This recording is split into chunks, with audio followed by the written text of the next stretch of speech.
Jeg skal så bevise sinusrelationen. Det gør jeg ved, at jeg har startet med at tegne en vilkårlig trekant.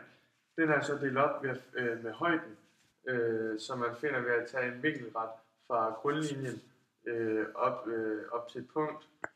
Den ligger så her, og det punkt har jeg valgt at kalde D. Og højden, som jeg skal finde ud af for at finde arealet, den kalder jeg H. For at finde arealet af den her, så skal jeg starte med at finde højden.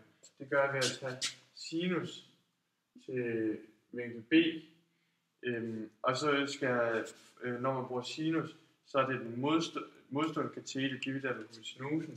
Det vil sige, det er lige med H divideret med C. For at isolere H, så skal jeg så gange med C på begge sider, så det kommer til at hedde H er lige med sinus til B gange med C. Så ved vi så, at vi ved før, at den måde man finder arealet på en trekant, det er højde gange grundlinje gange med en halv. Det vil sige, når det her det er lige med H, så kan vi sætte det ind i vores formel som H. Det vil sige, at det kommer til at hedde en halv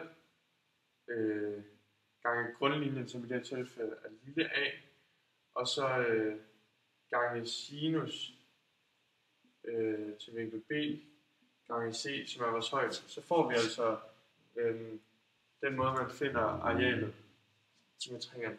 Det man også kunne have gjort, var, at man kunne tage ud fra, altså nu har vi taget højden fra A, man kunne også tage den ud fra B.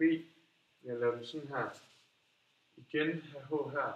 Så det man så skulle gøre her, det var, at man skulle tage sinus til vinkel C. Så igen modstående, det er H, det er hypotenusen, som her hedder A. Og det er så lige med H. Igen, isolering af H. Vi skal lige have det her mellem. Så isoleret H, så gange A over på den anden side. Så vi har H lige med sinus til vinkel C gange med A. Så igen er det her højden. Og så hedder det. Så den her gang, der ved vi så, eller den her gang er det ikke A, der er vores grundlinje. Det er, B, der er vores grundlinje, så den kommer til at hedde en halv gange B gange med det, der så er vores højde her, som er sinus til vinkel C gange med A. Den sidste højde, man kan tegne, det er for grundlinjen C, som kommer til at ligge her. Der bliver også højde. Igen, så skal vi op og bruge sinus. Den her gang, så skal vi bruge det til sinus til vinkel A. Så er vi herovre sinus til vinkel A. Og igen er den modstående katete divideret med hypotenusen. Så når vi har den her, så er det A, så det er den her. Så det modstående, det er H divideret med lille b. H divideret med lille b. Igen skal vi have isoleret H, så vi får H herover. Og det vil så sige, at vi skal gange med B på begge sider, så det bliver fjernet her. Så det er sinus til vinkel A gange med B. Det er så vores højde igen, så vi har en halv.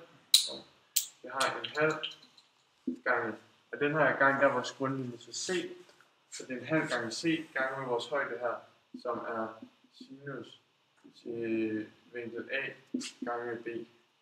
Det er så vores tre, der så må stå i lige med hinanden, fordi vi har alle de her former, vi nu har fundet ud af, det er alle sammen nogle, hvor vi finder arealet på den der. Så de må være lige med hinanden. Dem kan vi så isolere lidt. Det vi gør, vi kan se, der står et halvt, så vi kan gange med 2 på begge sider for at få fjernet det. Det kommer til at stå A gange sinus til B gange C, som er lige med en halv, eller der er så ikke en halv, som er lige med B gange sinus til C gange A, som er lige med C gange sinus til A gange B. Igen kan vi så isolere det her. Det jeg så vælger at gøre her, det gør det så lige på én gang. Det er at dividere med A, B og C. Så når vi dividerer med A, B og C herovre, A går med A, C går med C, så det kommer til at stå sinus til vinkel B divideret med B, fordi vi dividerer med A, B og C. C'erne A'erne går op i C'erne, og så dividerer B til sidst. Igen dividerer med A, B og C, vi selvfølgelig gør det samme på alle sider af lighedstegn. Dividerer med A, B og C, B går op med B, A går op med A, og C det går her sinus til vinkel C, dividerer med C.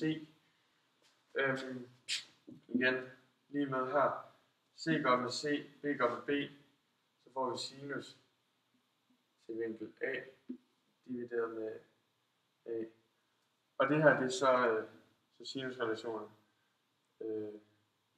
Jeg vil fortælle lidt om trianguleringsmetoden, hvor at man har, som jeg har prøvet at vise her, det er lidt et alternativt, men et trekantsnet, som man bruger til at lave landkort og sådan noget, og så videre. Og jeg vil egentlig bare tage udgangspunkt i den her trekant, for eksempel, hvor det kan være 3 punkter, sådan det kunne være nogle, altså sådan nogle nogle punkter, som for eksempel Rundetårnet, Brøndbyhøj, som er læst i en tekst, hvor det så prøver man så at finde, hvor der er forhold, hvor langt de er fra hinanden, for eksempel. Det kan man gøre ved, at man tager den her trekant, og så tager man udgangspunkt i en linje, og så har jeg valgt at kalde den her linje her, mellem, altså den som hedder AB for basislinjen, fordi den skal man bruge, når man har med triangulering at gøre. Man skal altid finde en basislinje, og så skal man så vide, hvad er, eller hvor lang den er, og så skal man også vide, hvad de 2 hovedliggende vinkler er, som i det her tilfælde hedder CAB, fordi så ved man, det er den her, der snakker om, at man går fra C til A til B, og så den anden hovedliggende, som hedder CBA, fordi man så omvendt går fra C til B til A. Og så når man har dem, så ved man jo, hvad store A er, man ved, hvad store B er, og så ved man, hvad lille C er. Og så vil man så kunne finde længde AC ved hjælp af sinusrelationen, og BC vil man også kunne finde ved hjælp af sinusrelationen. Så det er bare lidt om triangulering, hvordan man sådan kan lave landkort ved hjælp af en basislinje og 2 vinkler. Fordi så behøver man ikke at måle den her linje og den her linje, fordi hvis man har vinklerne og en basislinje, så kan man ud fra det finde de andre længder på den her. Og det man så fortsætte med at kunne gøre ved de andre også, fordi man har et trekantsnet. Det var det, den måde man gør nu om dagen, men i gamle dage, der gjorde de noget lidt anderledes. Vi tager anno 1760, hvor dengang som jeg også målte landkort og sådan noget, men der gjorde de det på en lidt mere besværlig måde i det, at de startede i det her punkt for eksempel, som de kaldte F, som var det punkt, man gik ud fra.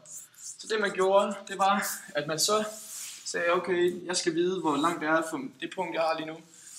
Jeg har ved F, til for eksempel kronen, som kan ligge herover.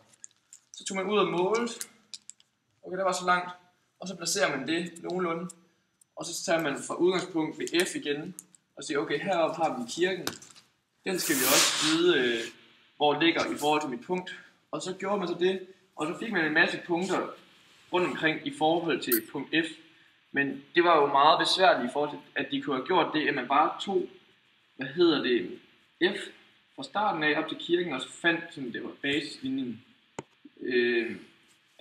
som man gør nu om dagen, og så bruger vinklerne så til at finde ud af, hvor K så ligger i forhold til både, eller hvor kirken så ligger både i forhold til både kronen og punkt F, som er det udgangspunkt, jeg har.